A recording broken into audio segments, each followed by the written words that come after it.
Right, I think raw conversations in the Jeep Compass. As usual, we're stuck in the Mumbai traffic, so I can't really do much. So I thought might as well document what I'm thinking, what I'm feeling.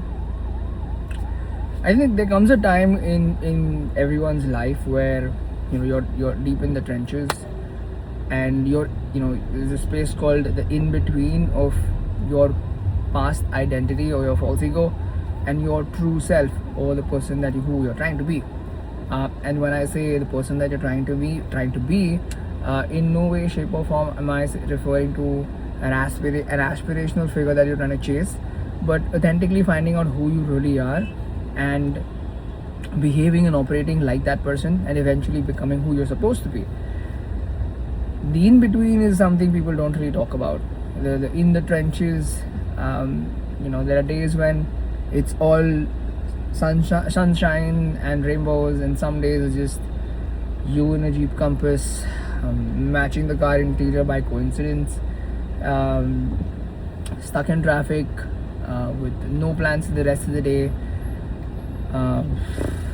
Yeah, and sometimes this does happen, but it's really important to recognize that it doesn't mean that change is bad. It just means that your nervous system is craving the safety it once had of the false self. And this is the third time it's happening to me today, where some voices that are not mine, that scream self-doubt, did sort of creep in. And it is in moments like these I need to remind myself that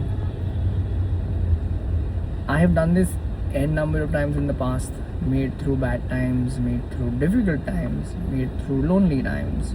Today is just one of those perceived difficult times.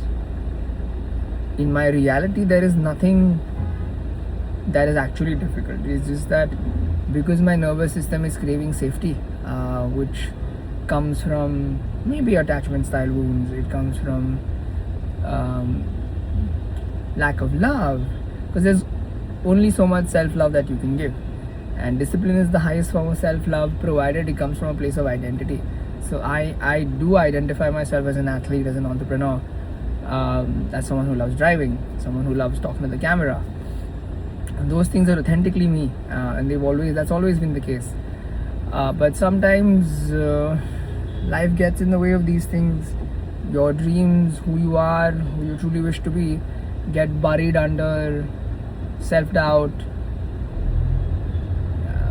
overthinking, anxiety, all the bad things in life. But that's how it's supposed to be. It's how you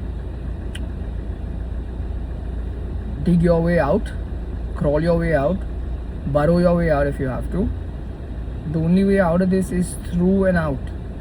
So, and one of the ways I've realized to do this is to not fight it. I've realized to acknowledge it, address it, give it love, and move forward.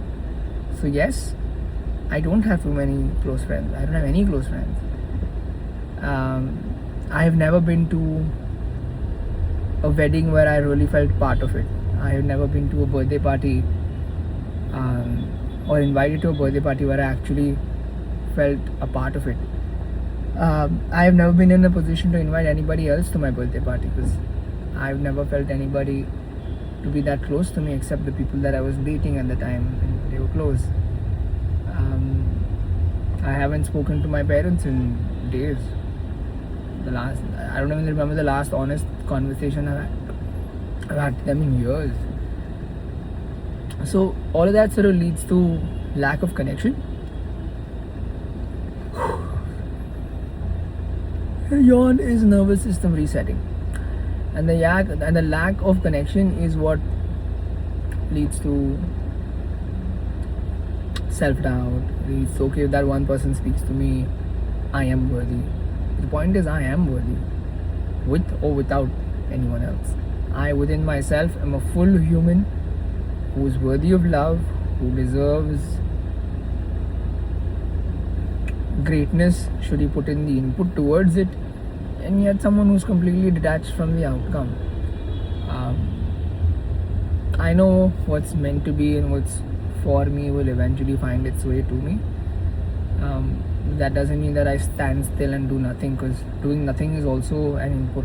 And if you're doing nothing, you're not gonna get anything. You're gonna have a very dull, boring life. It's only when there's ups and downs is when you're alive, right? That's how your heart beats.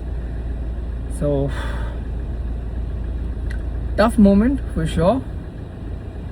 Traffic is definitely frustrating, but I think this is a random rant per se. But we've got work to do, so we're gonna take advantage of the golden hour. Look fab as always. Mind you, I didn't look this fab before. I put in the work, put in the food, the diet. We've put in a lot of skincare products, and by a lot I just mean like the basic face wash, moisturizer, sunscreen, and some other day moisturizers. 2 moisturizers, man. I don't care much, but yeah. And I think I've kind of sort of embodied the person that I would have admired to be when I was 16. I'm damn sure 16-year-old me, it's like literally 16 years ago me, would be so happy to see me rocking it in a Jeep SUV 4x4 with a BMW on standby, with a business that's growing, with a team that's focused on the business, where I have my sole focus to 100 crores. And these are all external things, yes, but they're a mere reflection of my internal grit, my internal ability to not give up. And I think all these years I was just fighting with it. Now I've sort of begun to accept it as I am. I am somebody who doesn't give up. I am somebody who's got almost unlimited levels of grit, because I don't stop. I never will stop.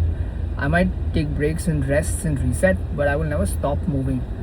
And even if you take all of this away from me, you take the cars, you take the house, you take the money, the 2 things that you can't take away from me is my ability to not give up and grit. I think those are 2 values that are embodied within. So ooh.